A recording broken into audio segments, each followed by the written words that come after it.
আজকে তোমাদের সাথে একটা সুপার কিউট আর স্পেশাল জিনিস দেখাবো। এটা আমি নিজের হাতে বানিয়েছি, মিনি বাটুয়া ব্যাগ।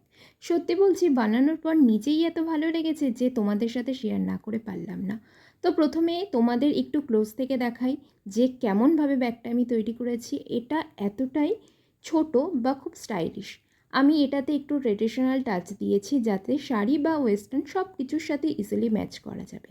এটা বানাতে আমি ইউজ করেছি কিছু সিম্পল ম্যাটেরিয়ালস আর পুরোটাই হ্যান্ডমেড। হ্যান্ডমেড বলে প্রতিটা জিনিসই কিন্তু ইউনিক, একদম সেম কপি পাবা না। ফিনিশিংটা দেখে বুঝতে পারছো যেটা খুব নিটলি আর যত্ন সহকারে বানানো হয়েছে। এখন বলি এটা কিভাবে তোমরা ইউজ করতে পারো। ছোট হলেও এতে কিন্তু তোমরা ইজিলি কার্ডস, টাকা, এমনকি ছোট ছোট লিপস্টিকও রাখতে পারো। মানে ডেলি ইউজ, আউটিং বা যে কোনো রকম ফাংশনের সব জায়গায় কিন্তু এটা পারফেক্ট। আমি পার্সোনালি এটা ইউজ করি যখন কোনো হালকা জিনিস বা বাইরে কোনো জায়গায় যাই, যখন আমার কোনো রকম ভারী ব্যাগ ব্যবহার করতে ইচ্ছা করে না, বা বলতে পারো যে যখন আমার কোনো রকম পার্স ক্যারি করতে ইচ্ছা করে না, তখন কিন্তু এই বাটুয়া ব্যাগটা আমি ক্যারি করি।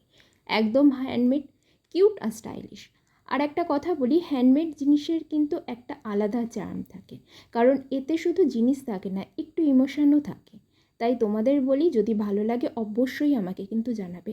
ব্যাগটার আরও একটা জিনিস আমার ভালো লাগে, ধরুন আপনি কোথাও মন্দিরে পুজো দিতে যাচ্ছেন, বড় ব্যাগ নিয়ে যেতে অসুবিধা হচ্ছে, চট করে হাতে করে এই ব্যাগটি নিয়ে গেলেন, অথবা কাউকে যদি কিছু উপহার দেওয়ার হয় তখন আবার নতুন করে কিসে দেবো, কী দেবো না দেবো, তখন কিন্তু এই রকমের ব্যাগ খুবই কাজে দেয়। এই কারণে আশা করি ব্যাগটি আপনাদের আরও ভালো লাগবে। আবার নিয়ে আসবো নতুন কিছু হ্যান্ডমেড ক্রিয়েশন নিয়ে। তাহলে তাড়াতাড়ি দেখা হবে। অবশ্যই জানাবে ভিডিওটি তোমাদের কেমন লাগলো।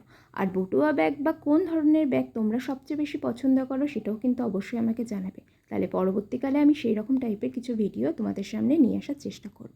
আর কারা কারা এইরকম ছোট্টখাটো হ্যান্ডমেড জিনিস পছন্দ করো তারা কিন্তু আমাকে কমেন্টে অবশ্যই জানায়। আশা করি তোমাদের এই ভিডিওটি খুব ভালো লাগবে। যদি ভিডিওটি ভালো লাগে তবে কিন্তু অবশ্যই আমাকে জানাবে কেমন লাগলো।